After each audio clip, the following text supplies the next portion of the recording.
Disclaimer.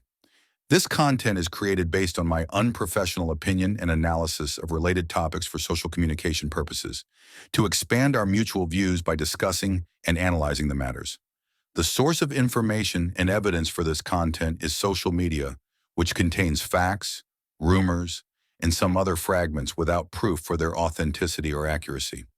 So, please pay special attention. There is no claim on the reliability and confirmation of the conclusions presented here. Hi everyone, it's Roya. I hope you are doing great, and as always, it's an honor to have you by my side. Dear viewers, this is a short announcement to let you know of my new series related to the Idaho case, which I will present in the upcoming weeks. It's named Artichoke series, and I am going to study the Idaho case layer by layer, as detailed as I can during this series. For a long time, almost 2.5 years, I watched, I listened, and I waited. I held back when I could react, once I felt a specific individual's loose mouth deserved to be closed with rational replies. I contained my unstoppable laughs when I saw some individuals on mainstream media whose insight could make even sea cucumbers feel proud of their own IQ. I convinced myself not to react immediately when I watched some people whose level of opportunism and their talent of shifting their stance could make chameleons feel outmatched. So, I waited and waited and waited. Not because I thought I'd get every judgment right, but because I wanted to be as close to the truth as I could.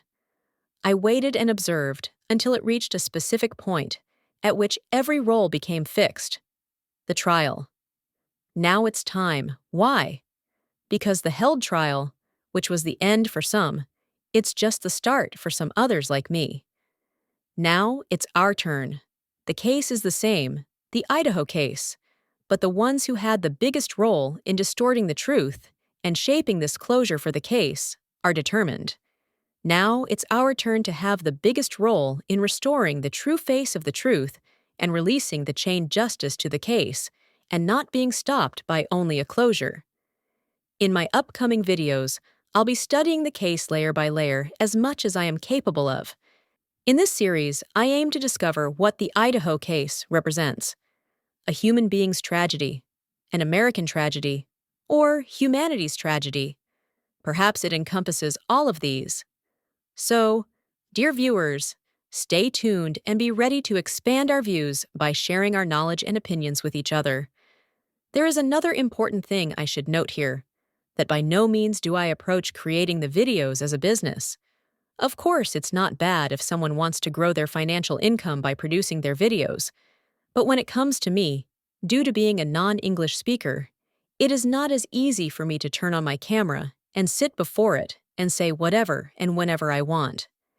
It is a very energy-consuming challenge to create videos on a serious topic like true crimes in another language, as you need to select your words correctly to convey your opinion, as much as the topic is real and serious, and it's of a high sensitivity.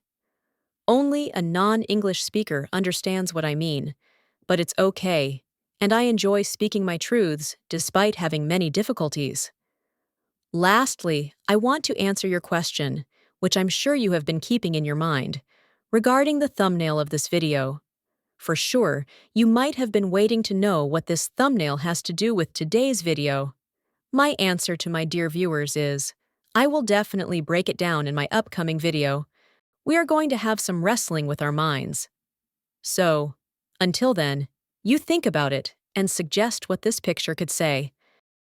By the way, I want to remind you to sign and share the petition, please. It's our turn in time, and we have a lot to do.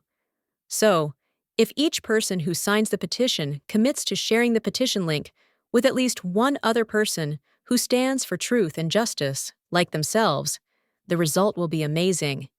The petition link is in the video description and in the comments below too. Also, you can use this QR code instead of the link to scan it and immediately be connected to the petition site. There, you need to leave your name, email, and the city. That's all. I need to thank all the supporters who have signed it before. Please stay tuned. Thank you for watching. See you soon. Bye.